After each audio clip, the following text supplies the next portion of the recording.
Clarisse Crémet, de retour dans le jeu. 8 mois après avoir été débarquée par Banque Populaire, la navigatrice ressent beaucoup de joie à l'heure de fendre les flots lors de la 16e édition de la Transat Jacques Vabre.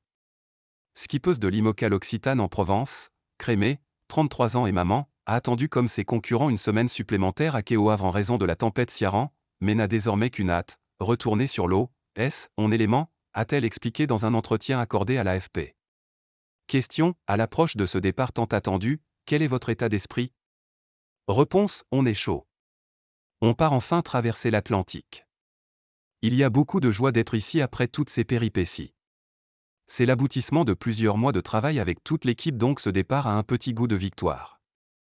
Le bateau est bon, il a déjà été vachement éprouvé par l'équipe d'avant, l'IMOCA Apivia de Charlie Dalin, deuxième de la dernière route du Rhum et du Vendée Globe. Note de la rédaction, on n'a pas eu le mode d'emploi donc on ne prétend pas encore s'en servir parfaitement, mais nos premières sorties ont été encourageantes avec une 6e place sur la Fast Neras et une 10e place sur le défi Azimut cet été. Comment s'est mise en place cette aventure avec l'Occitane en Provence? Ma dernière transatlantique remonte à fin 2021, un convoyage retour de Jacques Vabre sur le bateau qui allait devenir le mien.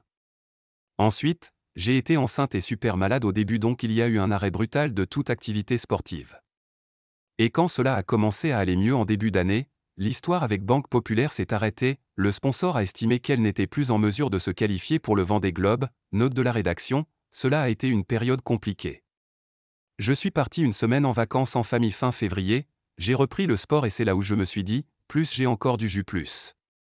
En même temps, Alex Thompson, skipper et armateur britannique qui a racheté le bateau à Banque Populaire, m'a tendu la main et j'ai souhaité voir comment cela allait se matérialiser. Avez-vous eu des moments de doute? C'était loin d'être gagné et d'ailleurs au tout début je n'étais même pas certaine d'avoir l'énergie. Mais les choses se sont faites assez naturellement avec Alex et l'Occitane, même si cela a été énormément de travail.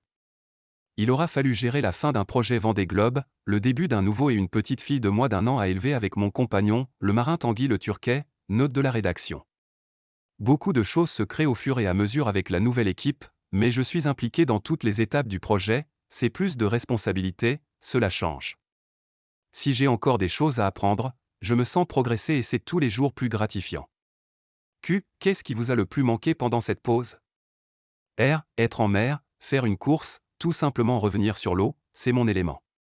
La course au large, c'est comme tout, quand tu ne fais pas quelque chose pendant longtemps tu finis un peu par oublier, mais quand on a recommencé à régater avec Alan Roberts, co-skipper cet été et sur la Transat Jacques Vabre, note de la rédaction, qui est quelqu'un d'hyper calme, avec beaucoup de recul sur le monde de la voile, cela a été un vrai bonheur.